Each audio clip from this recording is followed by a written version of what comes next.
Now read along as the directions for Part C are being read. Remember, you should not read ahead or turn the pages while the directions for this part are being read. Part C. Directions. In this part of the test, you will hear several short talks. After each talk, you will hear some questions. The talks and the questions will not be repeated. After you hear a question, read the 4 possible answers in your test book and choose the best answer. Then on your answer sheet, find the number of the question and fill in the space that corresponds to the letter of the answer you have chosen. Here is an example. On the recording, you hear, "Listen to an instructor talk to his class about bumblebees." The familiar black and yellow bumblebee is often found in fields of red clover. It is the only bee with a tongue long enough to fertilize this plant, so it is impossible to raise red clover where there are no bumblebees. Like the queen wasp, the queen bee is the only member of her colony that lives through the winter. She starts a new colony in her underground nest every spring by laying from 400 to 1,000 eggs in wax cells or combs. Bumblebees also produce honey. Their nests are often dug up and the contents eaten by bears, mice, and other animals. Now listen to a sample question. Why is it impossible to raise red clover where there are no bumblebees? In your test book, you read, A. Only bumblebees can fertilize red clover plants. B. Bumblebees protect red clover from plant-eating insects. C. Bumblebees bring water to red clover plants on their tongues. D. Bumblebees keep mice and other animals away from red clover plants. The best answer to the question, "Why is it impossible to raise red clover where there are no bumblebees?" is A. Only bumblebees can fertilize red clover plants. Therefore, the correct choice is A. Now listen to another sample question. According to the speaker, in what way are the queen wasp and the queen bee similar? In your test book, you read, A. They both make honey. B. They both build combs. C. Both of them are found in underground nests. D.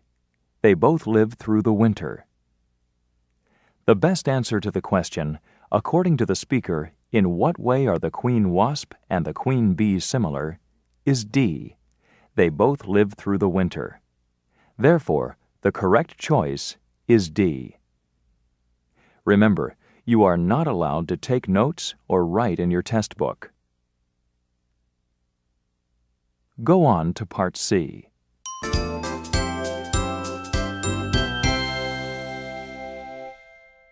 Now we will begin Part C with the first talk. Questions 38 through 41. Listen to the following talk about Samuel P. Langley. I'd like to welcome you all to our aeronautics collection. Here we house over 3,000 items of historical significance to the development of aeronautics in the United States. The exhibit you see here in front of you is our Samuel P. Langley exhibit. Langley was an astronomer, physicist, and airplane designer whose turn-of-the-century experiments in mechanical flight provided groundwork for later airplane engineers. Although he was unsuccessful in designing an aircraft capable of carrying a passenger, the data obtained in his experiments with unmanned flight were of historical importance. One of the pilotless flying machines that Langley produced was a steam-driven airplane that flew successfully over the Potomac River for a distance of 4,200 feet. The United States Postal Service recently honored Langley's memory with the issue of the Langley Commemorative Airmail Stamp. This stamp's design illustrates one of Langley's inventions, the unmanned Aerodrome No. 5, which was the first American heavier-than-air flying machine to make a free flight of any significant length. In the next room, we can take a look at a model of this invention. Number 38. Where does this talk most probably take place? Number 39. Why is Samuel Langley important? Number 40. What appears on the commemorative stamp discussed by the speaker? Number 41. What will the speaker probably do next? Questions 42 through 46. Listen to this talk about birds which navigate over oceans. Birds which fly the oceans are truly remarkable. Birds which fly over land and along the shore use landmarks to navigate, and they orient themselves before and after they cross large bodies of water. Oceanic birds, on the other hand, can turn, spin, and wheel out over the ocean for days at a time, far from any land, and still seem to know exactly where they are. The assumption is that they use the stars and some innate magnetic sense to guide them to their destinations. No one knows for sure. The shearwater is a bird of the ocean and an expert long-distance flyer. The story is told about a young shearwater which was taken from its home in Great Britain, enclosed in a box, flown on an airplane to Boston, Massachusetts, and raised there. 12 nights after it was released, it was back in its home in Great Britain. Many species of birds spend most of their time far out at sea and return to land only to breed. These birds include albatrosses, penguins, petrels, and shearwaters. Penguins are the only birds of this group which are not expert long-distance flyers. In fact, penguins cannot fly at all. They swim long distances and remain at sea for months at a time. The greatest traveler of all, the Arctic tern, winters in the Antarctic and travels about 17,700 kilometers to its breeding grounds in the Arctic. It goes from one of the Earth's poles to the other and then back again each year without losing its way. With all of our sophisticated technology and scientific understanding, it seems hard to believe that we have not learned how the ocean birds navigate. Perhaps we will learn one day. Or perhaps this is one of nature's mysteries which we will never understand. Number 42. According to the speaker, how are shorebirds different from oceanic birds? Number 43. How do experts believe that oceanic birds navigate? Number 44. What is the significance of the story about the shearwater taken from its home in Great Britain?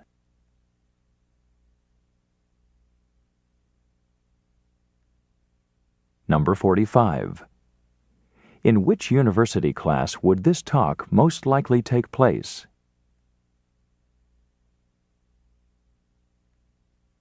Number 46.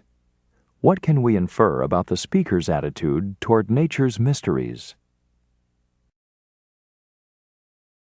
Questions 47 through 50. Listen to a psychology professor's talk about the effects on personality of birth order.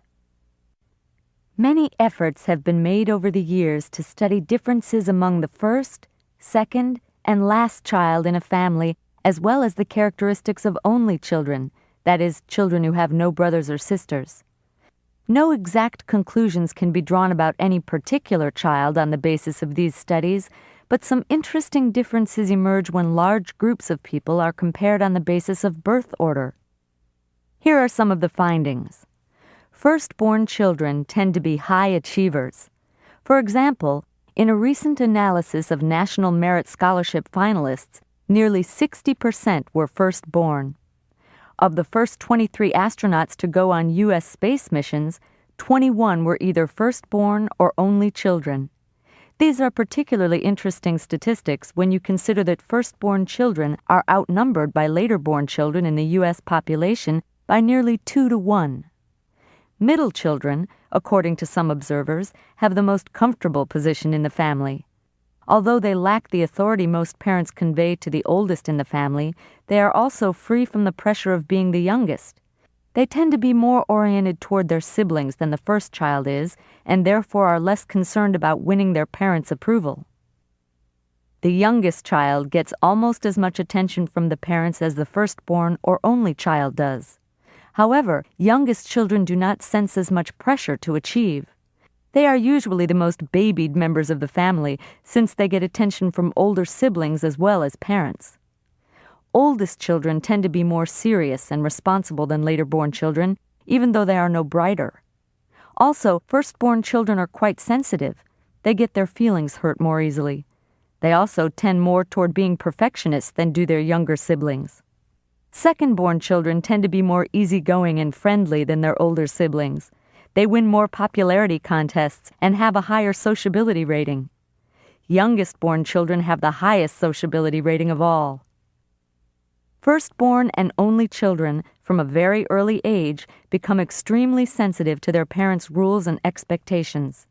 They measure themselves by adult standards, whereas younger children tend to push for earlier independence from parental rules. Oldest children also tend to be more traditional and religious than their younger siblings. Parents who are aware of these tendencies can take steps to help their firstborn children to be more playful and flexible, and they can ask for more responsibility from their younger children. But even parents who are sensitive to these patterns often don't entirely eliminate the influence of birth order. Do any of these birth order characteristics apply to you? Number 47. What conclusion does the speaker draw from the fact that birth order differences seem to exist? Number 48. What does the speaker say about parents' ability to counteract the effects of birth order? Number 49. Why does the speaker say that middle children often have the most comfortable spot in the family? Number 50. What significance does the speaker give to the fact that firstborn children are outnumbered in the U.S. population by nearly 2 to 1? This is the end of Section 1 of Complete Practice TOEFL Test 1. Stop work on Section 1 now.